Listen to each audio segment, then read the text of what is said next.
Welcome back to Classic Stories and Fairy Tales. I'm your host and narrator, Jerry Coble, and we continue on in Just So Stories by Rudyard Kipling. I hope all the littles are truly enjoying this book. I know that it is quite funny and quite cute at times, and it's not real, but it does make us think and use our imagination, doesn't it? So today's story is titled How the Rhinoceros Got His Skin. Once upon a time, on an uninhabited island on the shores of the Red Sea, there lived a Parsee from whose hat the rays of the sun were reflected in more than oriental splendor. And the Parsee lived by the Red Sea with nothing but his hat and his knife and a cooking stove of the kind that you must particularly never touch. And one day he took flour and water and currants and plums and sugar and things and made himself one cake which was 2 feet across and 3 feet thick. It was indeed a superior comestible. That's magic. And he put it on stove because he was allowed to cook on the stove. And he baked it and he baked it till it was all done brown and smelt most sentimental. But just as he was going to eat, there came down to the beach from the altogether uninhabited interior one rhinoceros with a horn on his nose, 2 piggy eyes, and few manners. In those days, the rhinoceros's skin fitted him quite tight. There were no wrinkles in it anywhere. He looked exactly like a Noah's Ark rhinoceros, but of course much bigger. All the same, he had no manners then, and he has no manners now, and he never will have any manners. He said, "Ow!" And the Parsee left the cake and climbed to the top of a palm tree with nothing on but his hat, from which the rays of the sun were always reflected in more than oriental splendor. And the rhinoceros upset the oil stove with his nose, and the cake rolled on the sand, and he spiked that cake on the horn of his nose, and he went away, waving his tail, to the desolate and exclusively uninhabited interior which abuts on the island of Mazanderan, Socotra, and promontories of the larger equinox. Then the Parsee came down from his palm tree and put the stove on its legs and recited the following sloka, which, as you have not heard, I will now proceed to relate.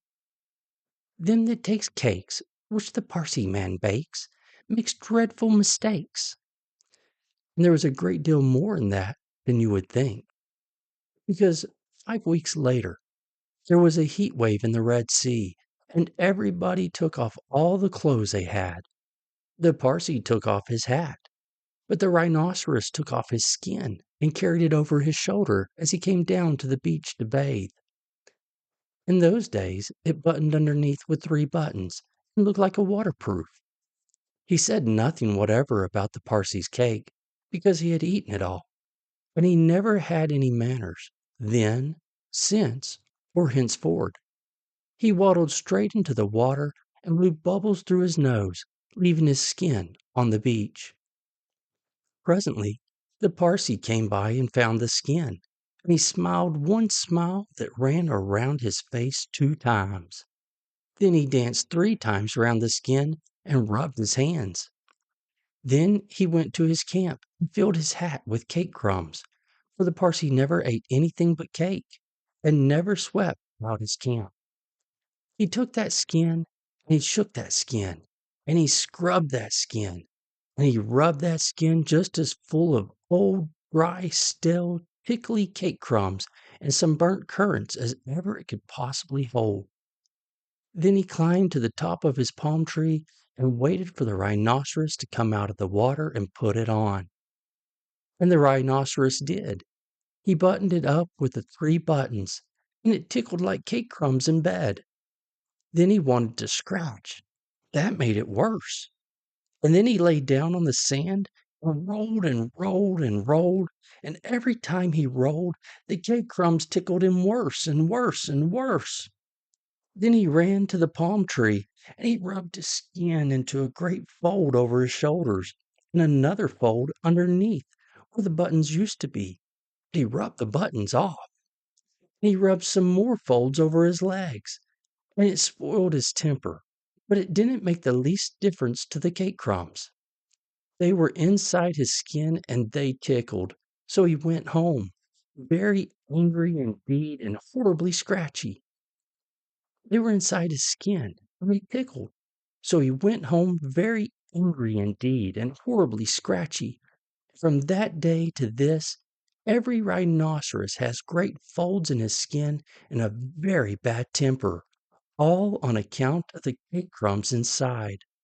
But the Parsee came down from his palm tree, wearing his hat from which the rays of the sun were reflected in more than oriental splendor, packed up his cooking stove, and went away in the direction of the Orotavo, Amygdala, the upland meadows of Anantarivo, and the marshes of Sonaput.